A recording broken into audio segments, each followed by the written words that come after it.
So we've talked about how we could express a matrix as a letter to symbolically refer to the matrix. For example, we might use the letter A to refer to a matrix.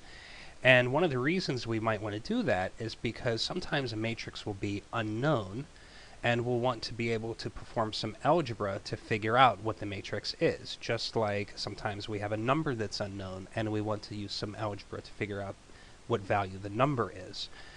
So in order to do something like that, we want to be able to solve equations involving matrices where the matrix is an unknown.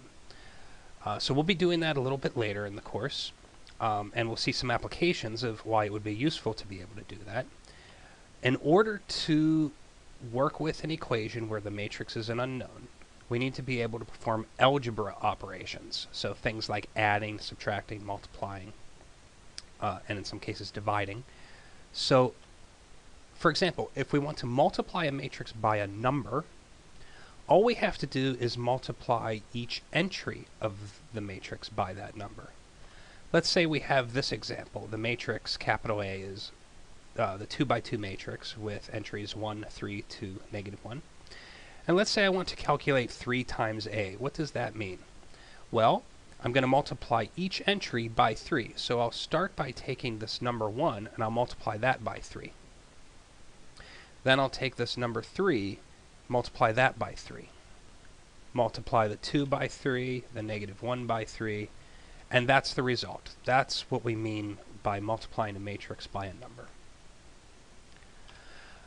Another operation we might want to do would be to add two matrices together. Now, in order to do that, the matrices have to be the same size, and we'll see why as we go through an example. Basically, the idea is to add two matrices, we want to add the entries that line up. So let's say I want to calculate A plus B. What do I need to do?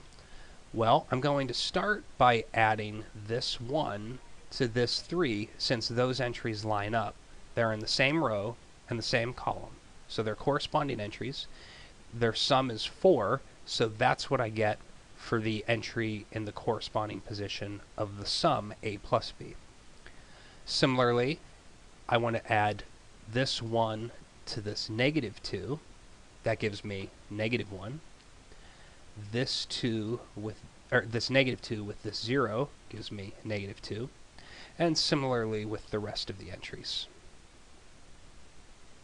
Another thing we might want to do is calculate a difference, like B minus A. So again, we're going to think in terms of corresponding entries. Now notice that I'm starting with B here, so I want to look at the entry of B and then subtract from that the entry of A. So I want 3 minus 1, not 1 minus 3. 3 minus 1 is 2. Similarly, -2 minus 1 is -3. And I can continue on with the other entries the same way. And then we can make more complicated algebraic expressions now that we can multiply by numbers and add the results together. So if I want to calculate 2a plus 3b, where a and b are these given matrices, A is the matrix 1, 0, 0, 1, so I'm just writing that where A belongs, and B is the matrix 3, -2, 1, 4. I'm writing that where B belongs.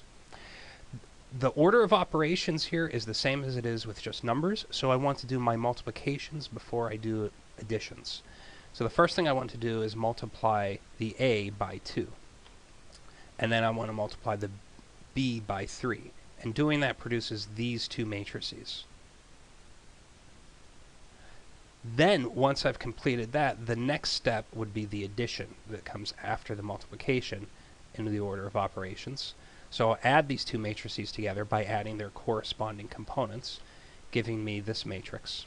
So that's how we would calculate a quantity like 2a plus 3b, where a and b are matrices.